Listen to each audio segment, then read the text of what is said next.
Freshers BTech complete చేసిన వెంటనే జాబ్లో సెటిల్ అవ్వడానికి మీరు ఇచ్చే సజెషన్స్ ఏంటి? First of all BTech campus placements అయిపోగానే రిక్వైర్మెంట్స్ లేవు మార్కెట్లో, ఇంకా అయిపోయింది అనుకుంటారే కానీ, ఎగ్జాంపుల్ ఇప్పుడు బీటెక్ 2025 గ్రాడ్యుయేట్స్ని తీసుకున్నాం.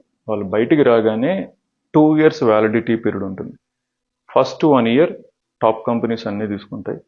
సెకండ్ ఇయర్ మిడ్ లెవెల్ నుంచి చిన్న కంపెనీస్ తీసుకుంటూ ఉంటాయి. టాప్ కంపెనీస్కి కావాల్సింది 5 subjects.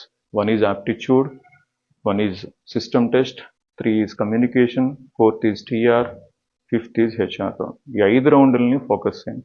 3 rounds వదిలేసి యాప్టిట్యూడ్ రౌండ్ ఇవన్నీ వదిలేసి ఓన్లీ టెక్నాలజీ మీద ఫోకస్ చేయమాకండి. ఎందుకంటే కాగ్నిజెంట్స్ కానీ క్యాప్జెమినికి కానీ ఎనీ టాప్ కంపెనీస్ వాళ్ళు ఫస్ట్ పెట్టేది యాప్టిట్యూడ్ టెస్ట్. ఇక్కడ డిస్క్వాలిఫై అయ్యారంటే you are not going to second step.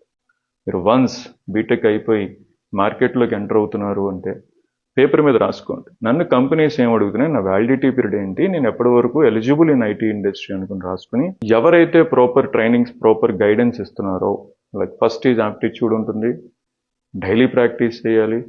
Second is system test ఉంటుంది, దానికి ప్రాక్టికల్గా మీ ప్రాజెక్ట్స్ కానీ basic knowledge on system test ఉంటుంది, అది ప్రాపర్గా ప్రిపేర్ అవ్వాలి.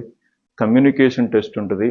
ఫస్ట్ 3 rounds మ్యాక్సిమం రాసేస్తున్నారు. లాస్ట్ 2 rounds ఏదైతే ఉందో టీఆర్ అండ్ హెచ్ఆర్, అక్కడ మీరు ప్రజెంటేషన్ అనేది ప్రాపర్గా చూపించాలి. అక్కడెక్కడ లాగ్ అయినా కానీ యు ఆర్ రిజెక్టెడ్.